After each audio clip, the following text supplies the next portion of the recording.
Good morning, everybody. Good morning, everybody. Good morning to all the football fans out there. Good morning to all the footballers, all the sports fanatics out there. Today, I'm just going to update you on the results from the 9th of August, Women's Day, which was a Wednesday.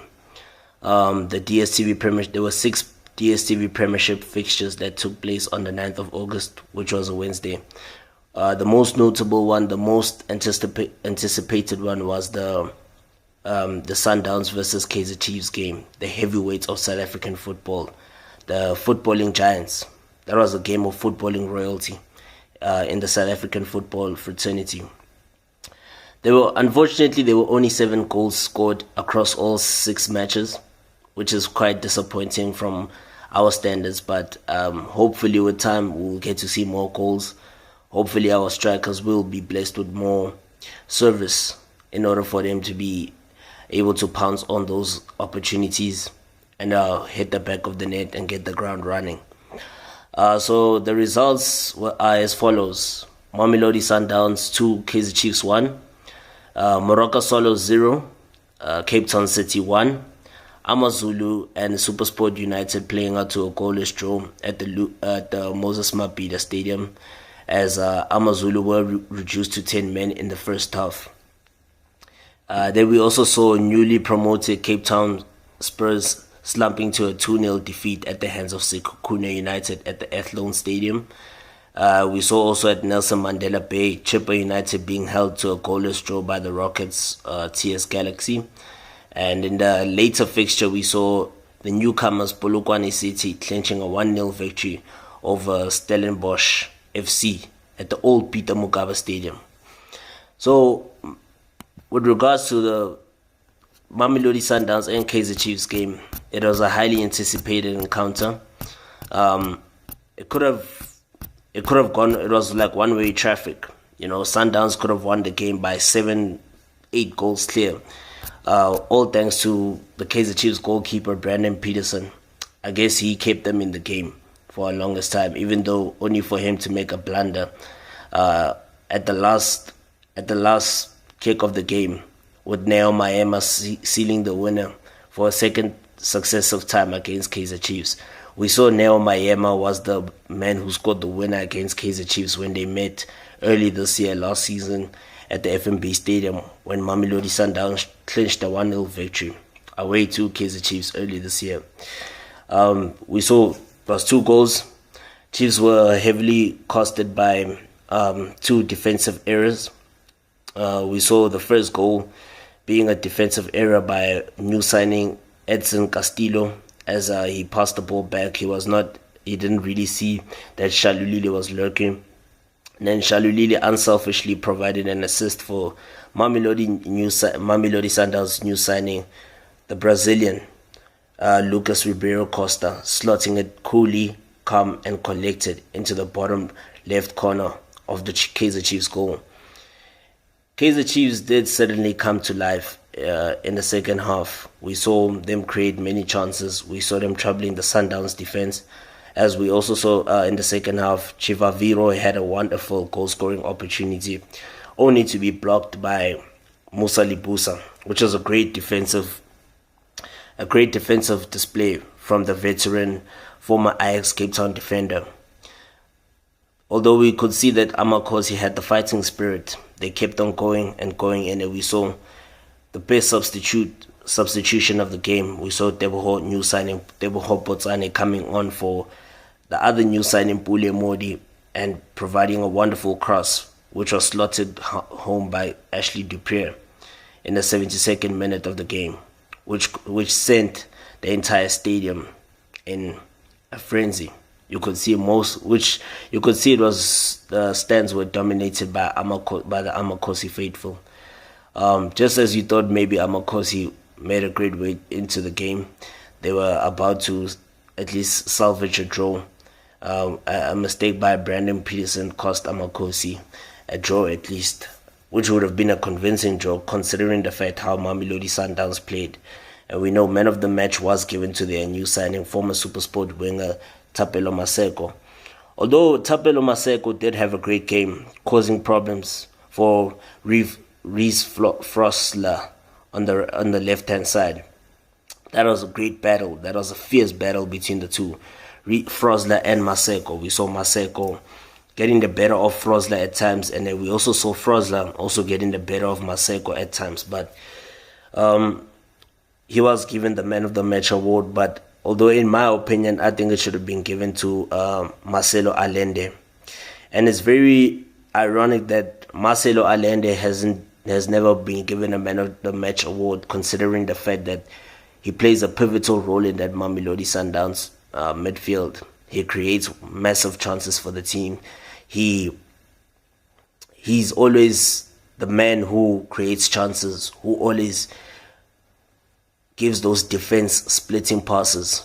He's always the man who's always ready for the big occasion, and he gives his 100%. That's why Mamelodi Sundowns bought him for a high price tag, which was 50 million rand, and you could see it was worth it. But even coach Ronaldo Mokoena did also admit that he was also surprised. When you look at the Mamelodi Sundowns team, it's very impossible to single out the player whose quality, because I guess according to all of us, Mamelodi Sundowns have got a solid team. Every player in every position is competing to maintain their position in the team. There's no such thing as to say that your position is secured in the team, because if you don't perform, if you don't take your opportunities, then you will find yourself sitting on the bench or find yourself completely out of the team, which will be very unfortunate, because Mamelodi Sundowns has got that firepower. They are basically competing for everything that's on offer. We know, most notably, the CAF Champions League. The league, they're hoping to maintain their league crown. With the MTN 8 coming up soon, they would also like to compete for the MTN 8, the Nedbank Cup, as well as the Carling Knockout Cup. So, which indeed, Mamelodi Sundowns, with the firepower that they have in the team, every position is covered. They do stand a chance of clinching all the trophies that are on offer. Although we'll see with time if that will be possible, because we know there are teams like Orlando Pirates that also can compete.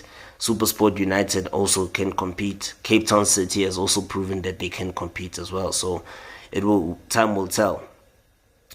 Well, enough about the Mamelodi Sundowns and Chiefs game. We saw Cape Town City clinching a win over Steve Kompela's Moroka Swallows at the Dobsonville Stadium. It goes without saying that Cape Town City are a force to be reckoned with, considering they still have most of their key players, the likes of Khanyisa Mayo, the likes of, even though they let go of Mduduzi Danzani to Kaizer Chiefs. Oh, sorry about that.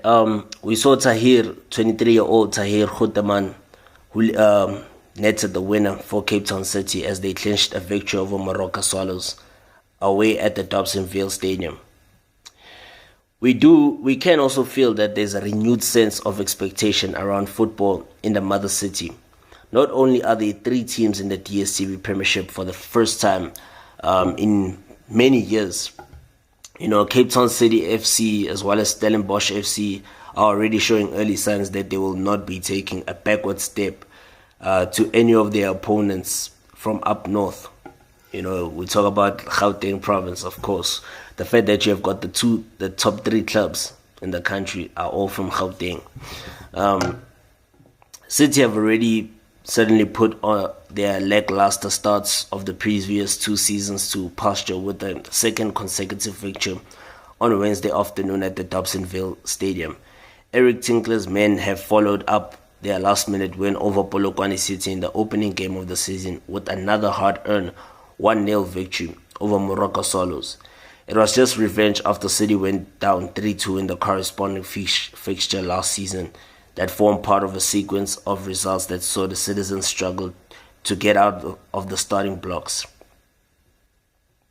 But with youngster Tahir Khutaman, who has got a bright future, in sparkling form in the midfield and now adding the goals, his coach has been asking for a tapping in from close range on Wednesday. The pieces are starting to come together. Equally, City's makeshift defense that are currently without stalwart Tariq Phillies at the heart are performing superbly at the moment in keeping a second consecutive clean sheet.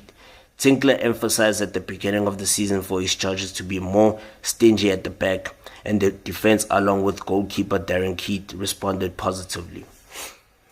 Right, so in the other games, we saw Polokwane City clinching a 1-0 victory, which indeed was an own goal from Stellish defender, Ivorian Stellish defender Toure. And then we saw another Limpopo club claiming victory away to Cape Town Spurs. We saw goals by the veteran Edwin Jima, as well as Chibuiko Ohizo. And then we saw the other two games, Amazulu vs Supersport, ending in a goalless draw, as well as Chippa United and TS Galaxy ending in a disappointing goalless draw.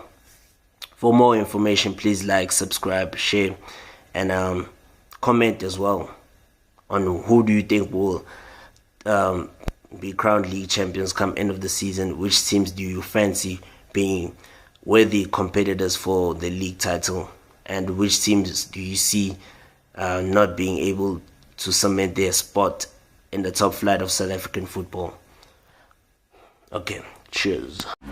Against the Sundowns team, who of course have this wonderful winning record in the DSTV Premiership, and he is replaced by Mtobi Mvala. Tapelo Maseko came in on the left-hand side at half-time. Now Kaizer Chiefs have had a much shorter turnaround time since their draw with Chippa United. At Atchison, we are looking forward to a wonderful holiday afternoon spectacle, Tickle. Yeah, indeed. I mean, both teams expected to give us beautiful football, and Kaizer Chiefs as well. We're looking to make sure that they do find those combination right and partnerships. In the treatment room for Mamelodi Sundowns coming to this game, Rasheen Daruk with that very serious knee injury that he suffered in pre-season. They've got Sifiso Ngombeni out with an ankle. Tapelo Morena. Yes, trouble. Shalolile, Ribeiro, 1-0. Mistake in the back. And Mamelodi Sundowns need no second invitation. Brazil with the opening goal of this game, his second in a row now after the winner against Sekhukhune United. The ball played short there, Castillo far too casual. I think he's got to learn very quickly the pace of the game in South Africa. Yeah, of course, and this is also part of those ways that he's going to learn, unfortunately for him. Now Mokoena has time and space to look up. There's lots of running ahead of him. Through the middle here for Ribeiro. Keeper's come out. He could be in some trouble here. Ribeiro. Shalolile. Normally he sticks those away easily. That's the side netting. You don't see Peter Shalolile miss often from that range. That is a turn-up for the books. I mean, it's surprising that he finds himself in those situations. Very difficult to be able to miss it. Zwane, not the best of passes, but the idea, he gets another opportunity. Ribeiro, through for Shalolile. Save to follow up is missed by Maseko. Two glorious chances here in the second half.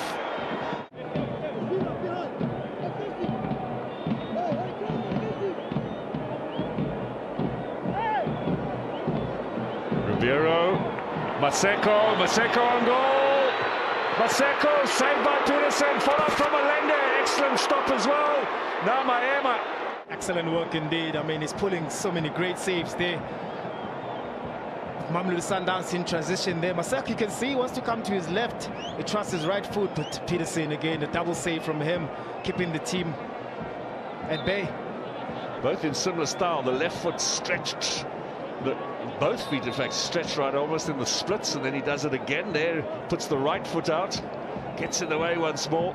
Now here's something to give Chiefs fans just a tiny bit of hope statistically from history. Since we've had that bio bubble, you remember during the COVID pandemic, Chiefs have trailed by a goal in 28 different matches. Here's a chance! Oh, It's an equaliser in the closing stages. Dupree grabs it. That was on the cards. Ashley Dupree. And bringing that beautiful cross, but also because they're playing high up the pitch, counter-pressing as well, bypassing those players. And look at Dupree delaying his run, and just in between the two centre-backs, it makes it very difficult for them to be able to defend. What a good finish as well from Dupree. Excellent finish from Ashley Dupree. One stage in his Stellenbosch career, he really battled to find the back of the net, but that's a perfect centre-forward number 9 goal. Ronald Williams unable to keep it at bay. Well, they've both had a good impact on this game. Malende in the engine room and Potsani as a substitute. This might be a chance here. Oh, Peterson slipped by Emma. He is going to grab the winner. Outstanding game for Brandon Peterson up to this moment, and then it slips through. Just look at the ball being played on top there for Miami. Not enough power there. It's so unfortunate.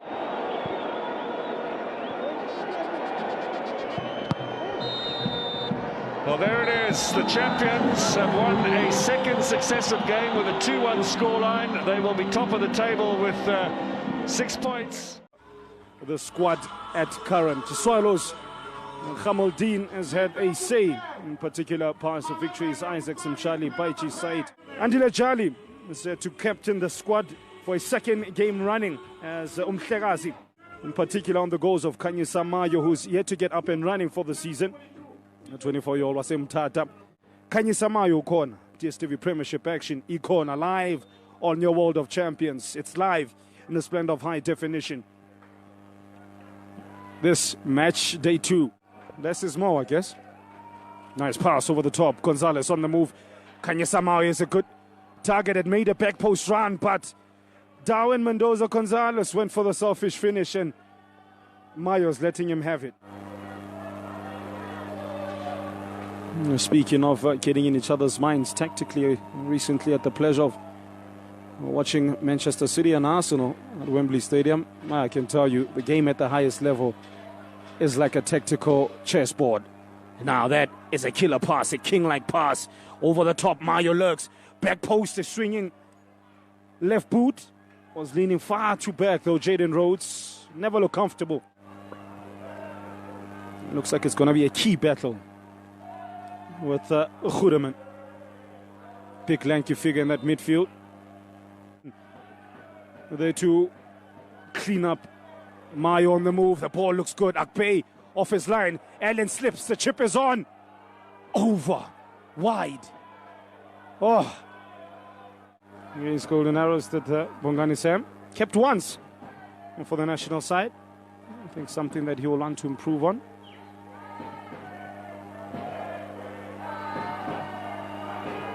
Chance to cross. They do so indeed. The Swallows player in the mix. Beautiful turn. Keat with big hands on it. Goes out for a corner. I think that's something that Coach Steve Kompela would have addressed at the halftime break. We need more chance creation up top for the likes of Malinga and Mabasa. They've been sorely underserved of service. Makubela. Mhlekazi. Makubela. Has Keenan Phillips outside of him. He does utilize him. Good looking cross and a header. It's good. The save spectacular. Keat called into action. Find a scrumptious ball, a testing ball. But perhaps does not deliver it as often as he would like, as some of the top modern day fullbacks do. Nice touch by Van Heerden. More good control, this time by the Colombian Zapata.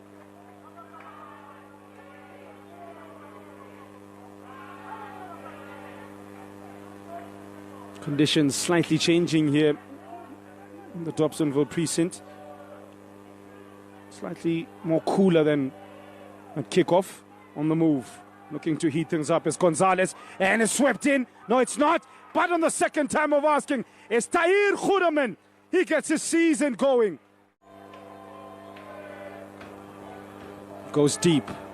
It is well met. Headed off the line though. Mokeke. Goal-saving tackle. Goal-saving header. Just couldn't pick up.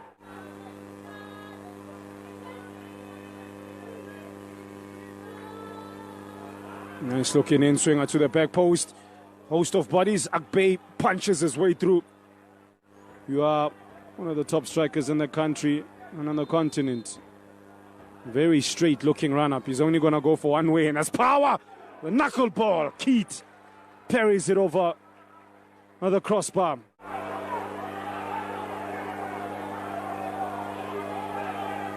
Rhodes connects with Tabanotata. Look for Zapata. Ball just sneakily. Mhango. A bit circumspect there. Phillips. Hango's first touch is supreme on the turn as well.